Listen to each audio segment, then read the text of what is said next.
하나님의 말씀은 사무엘상 29장 1절에서 7절 말씀입니다.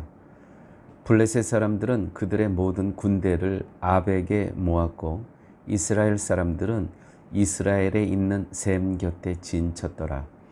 블레셋 사람들의 수령들은 수백 명씩 수천 명씩 인솔하여 나아가고 다윗과 그의 사람들은 아기스와 함께 그 뒤에서 나아가더니 블레셋 사람들의 방백들이 이르되 히브리 사람들이 무엇을 하려느냐 하니 아기스가 블레셋 사람들의 방백들에게 이르되 이는 이스라엘 왕 사울의 신하 다윗이 아니냐. 그가 나와 함께 있은지 여러 날 여러 해로되 그가 망명하여 온 날부터 오늘까지 내가 그의 허물을 보지 못하였노라. 블레셋 사람의 방백들이 그에게 노한지라. 블레셋 방백들이 그에게 이르되 이 사람을 돌려보내어 왕이 그에게 정하신 그 처소로 가게 하소서. 그는 우리와 함께 싸움에 내려가지 못하리니 그가 전쟁에서 우리의 대적이 될까 하나이다. 그가 무엇으로 그 주와 다시 화합하리이까?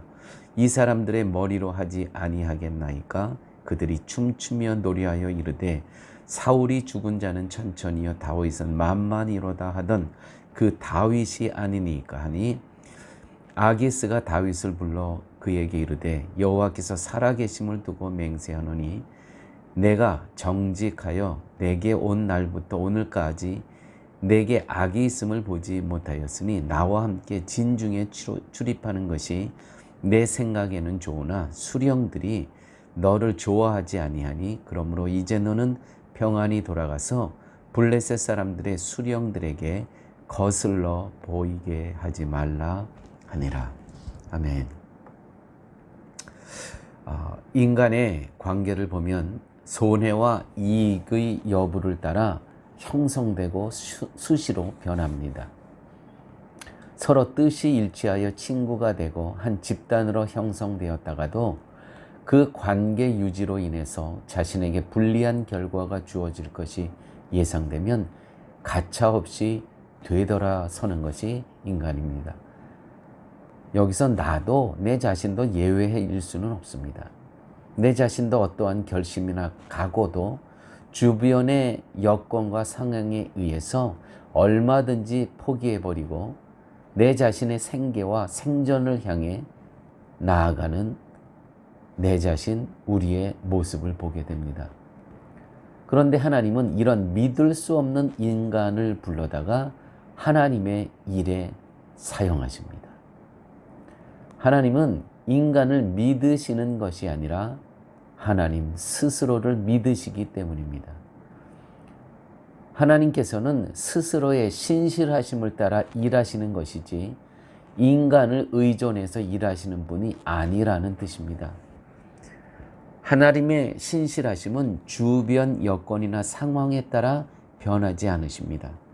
택하여 부른 인간이 설령 불의한 행동으로 나아간다 할지라도 그에 대한 손길을 포기하거나 거두시지 않는다는 겁니다. 그래서 우리가 믿을 수 있는 것은 하나님의 신실하신 분이라는 것이죠. 따라서 우리들은 오직 여호와 하나님의 성실하심만 바라보아야 된다는 것입니다. 다윗이 얼마나 하나님을 마음을 아프게 했고 하나님과 등진 경우가 얼마나 많이 있었습니까? 오늘 본문도 마찬가지입니다. 계속 거짓말을 상황을 피하기 위해서 그 대적이었던 그 블레셋에 망명을 하고 또 망명해 가서는 또 그 아기스 블레셋 왕의 마음을 사기 위해서 계속 거짓말을 하는 인간은 이렇다는 것이죠. 그래서 우리가 믿을 수 있는 것은 하나님의 신실하심.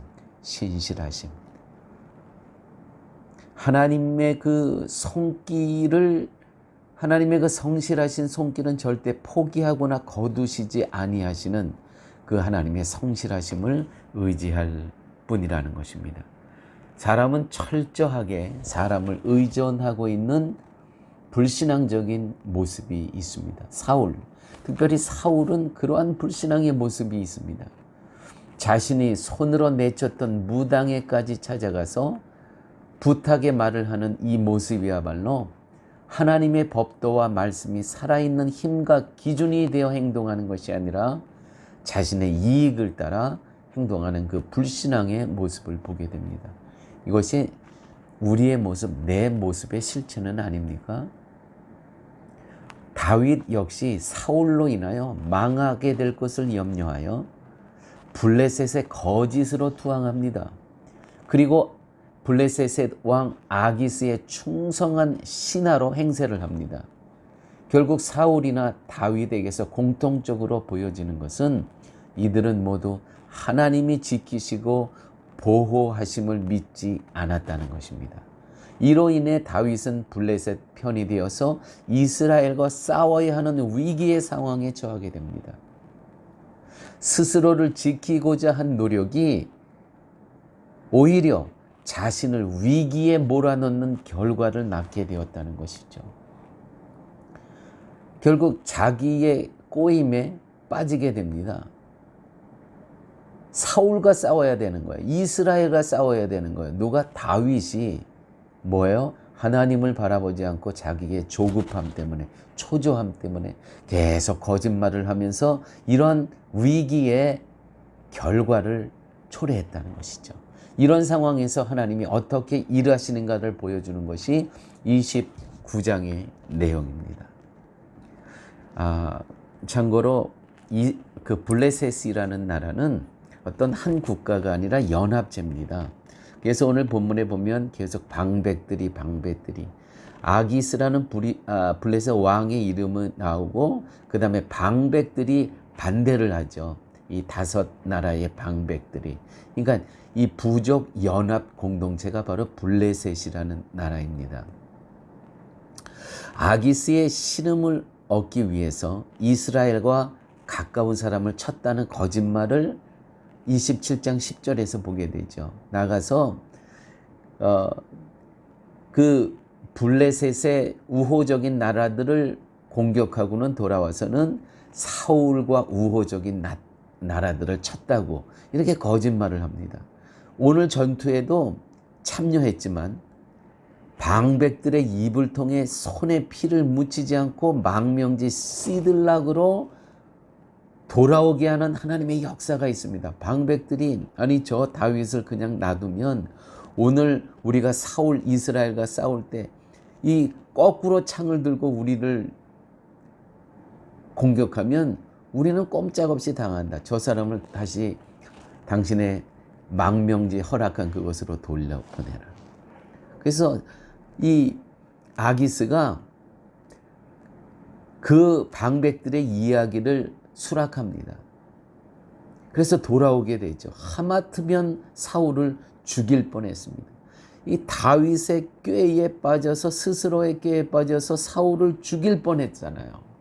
여러분, 이제 사울은 장차 하나님의 그 교회관에서 이스라엘의 2대 왕으로 세워질 사람인데 어떻게 1대 왕 사울을 죽이고 그 손에 피를 묻힐 수 있겠습니까? 하나님께서는 그렇게 하실 수가 없다는 것이죠. 그래서 하나님의 지혜를 통해서 방백들의 입을 통해서 그는 다시 망명지 시들락으로 돌아오게 된다는 것이죠. 저 다윗은 사울은 천천히요 다윗은 만만이라 그렇게 용맹한 사람을 어떻게 우리가 지금 이스라엘 사울과 싸우는데 우리의 성봉장으로 보낼 수 있습니까? 말도 안 됩니다. 누가 한 겁니까? 다윗이 요청한 게 아니고요. 그 블레셋의 방백들이 아기스 왕에게 하는 이야기입니다. 하나님께서 하신 일이죠. 하나님은 끝까지 다윗을 돕고 인도하고 계십니다. 여러분, 하나님은 인간의 행위를 보며 도울 만한 사람을 돕는 것이 아니라 하나님이 택하시고 부르신 자를 끝까지 지키시고 보호하시고 도우시는 분이라는 것입니다.